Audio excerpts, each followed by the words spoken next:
All right, listen up. We're going to talk about something absolutely critical, reading comprehension. Your entire success hinges on what you learn right now, so I need you to focus. Yeah, I'm talking to you. The one who freezes up at a single word you don't know, you stop dead in your tracks. Let me tell you something. That hesitation, that's your first step on the road to failure. You need to cut that out right now. Because if you don't, you are going to fail. I see it happen over and over again. Just one word you don't recognize, and your whole train of thought just derails. You give up. And let me be perfectly clear about this. This isn't about you not being smart enough. It's a failure of strategy. So today, we're going to shatter that broken strategy. We're going to tear it down and rebuild your entire approach from the ground up. You know what? Let's just start with the conclusion. Reading comprehension for a test, it's not reading, not in the way you think. It's a puzzle. Your one and only mission is to select the correct answer. That's it. You need to burn that into your brain because it is the single most important thing you are going to learn. Way too many of you walk into a test and treat the passage like it's a novel. You're trying to savor the meaning, feel the author's emotions. Save that for your own time. A test isn't some literature class, it's a tactical mission. You are not there to appreciate the writing. You are there to find the right answer, extract it, and move on. It's a game, and you are there to win. So why do so many people make this mistake? Look, if you want to fix a broken strategy, you have to understand where it comes from first. So let's dig in and dissect the root cause of this problem. Okay, there are basically two big reasons. First, it's how your brain is wired. The human brain hates incomplete information. It just does. So when you see a word you don't know or a sentence feels a little fuzzy, your brain just screams error. It feels wrong, unfinished, and that creates anxiety. So naturally you want to stop. And look, I get it. That's a totally normal human reaction. There's nothing weird about that. But in a high-pressure, timed test, that instinct is a losing pattern.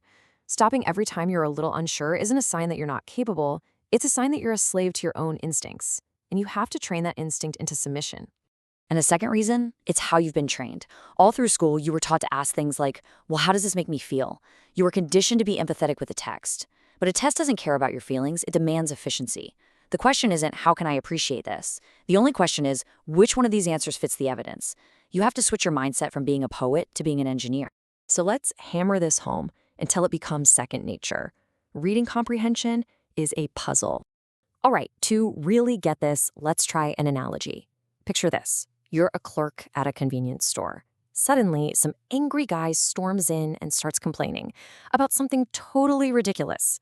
Honestly, you couldn't care less. You're not interested, you don't get why he's so worked up, and you definitely don't sympathize with him. So what's your job in that situation? Are you going to deeply empathize with his feelings or, appreciate the literary quality of his complaint? No, of course not. Your job is simple information management. You're thinking, okay, what's the problem? What does this guy want? And how do I respond so he leaves? That is reading comprehension. You don't have to be moved by it. You don't have to sympathize with it. And you absolutely do not have to understand every single part of it. Your number one job is just to organize the information you're given. So don't you dare stop moving because of one tiny, insignificant word. Let me say this again so it sticks. The unknown word isn't your enemy. Stopping is your enemy. So what if there's a word you don't know? Does the rest of the text just disappear? No. The people who freeze are perfectionists. They get anxious if they don't understand 100% of everything. And I get that feeling, I really do. But on a test, that perfectionism will absolutely paralyze you. This isn't a game of understand everything. It's a game of find what you need and get out. So how do you do this? The method is called structural reading. This is your key to victory. Look, I can read things in languages where I don't know half the words, and it's not because I have some kind of superpower or intuition. It's because I can see the grammatical structure. Reading comprehension isn't about adding up the definitions of words. It's about rebuilding the meaning from the framework of the text itself. The words, they're just the content. The grammar, that's the framework, the skeleton. And even if some of the content is missing, that framework tells you exactly how the argument is built. Let me show you what I mean. Take a look at this example. Imagine the question asks, what's the author's main point? And you find this sentence. I consider noun A to be the most necessary noun C for the sake of noun B. Now, let's say you have no clue what noun A, B, or C means. The average reader panics here, but not you. Why? Because you don't need to. The structure, That phrase, I consider, tells you everything you need to know. It's a dead giveaway that this is a cream. It's the author's opinion. So even if the details are fuzzy, you know exactly where the author's main point is. And trust me, that's way more valuable than knowing the definition of every single word. This all works because information has a hierarchy, a priority order. You've got the main claim at the top, then the reasons that support it. Then you get examples, extra details, and finally, just decorative fluff. If you read everything with the same level of importance, you'll drown in the noise. You have to be able to look at a sentence and identify its job. What is its function in the argument? And this is where connection words become your secret weapon. Words like however, therefore, in other words. These aren't just filler. They are bright, flashing signposts. The author is literally handing you a map of their own logic. The structure itself is practically screaming the answer at you. Now, I'm not saying the meaning of the words doesn't matter. Of course it does. But on a test, you always look at the structure first. That's why I keep saying reading comprehension is like solving an equation. You don't solve for X by just getting a feel for the numbers. No, you identify the type of equation and you apply the correct formula. Reading is the same. Find the subject, find the verb, find the conclusion. It's a processing task, not a feeling task. And that means grammar isn't just a boring list of rules to memorize. It's the formula for solving the puzzle. It's the formula for victory. Okay, now we need to talk about an even more dangerous enemy. And this one lives inside your own head. Your real enemy has a name, the illusion of competence. It's that sneaky, dangerous feeling you get when you think you get it.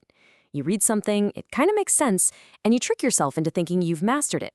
But then, if someone asks you to explain the logic, to show the evidence, you can't. You've got nothing. In psychology, it's related to something called the Dunning-Kruger effect, where beginners have no idea how little they actually know. It is, without a doubt, the most dangerous trap you can fall into. The only way to break that illusion is by forcing yourself to create output. See, the real point of doing exercises isn't just to learn. It's to find the holes in your own understanding. When you're only taking information in, just reading and highlighting, it's way too easy for your brain to lie to you and say, yeah, I got this. But the moment you try to output that information, like explaining the logic out loud to someone, suddenly all the gaps become painfully obvious. And that moment, right there, that moment of failure, that's where the real learning starts. This is exactly why most of you are studying all wrong.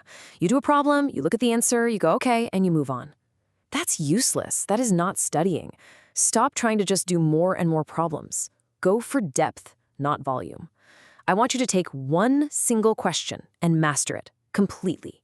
Explain why your choice is the right one. Pinpoint the exact evidence in the text. And then, and this is just as important, explain with evidence why every other choice is dead wrong. You repeat that until it's second nature. I'm telling you, mastering one question 5 times is 1,000 times more effective than just blazing through 5 questions once. Okay, so let's be crystal clear about vocabulary. Am I saying it's useless? No, of course not. It helps. It makes you faster. It makes you more precise. But here's the reality. You can win the fight with structure alone. Vocabulary just makes you win it faster. Think of it this way. Vocab is a weapon. It's an accelerator. It's like a hotkey on your keyboard.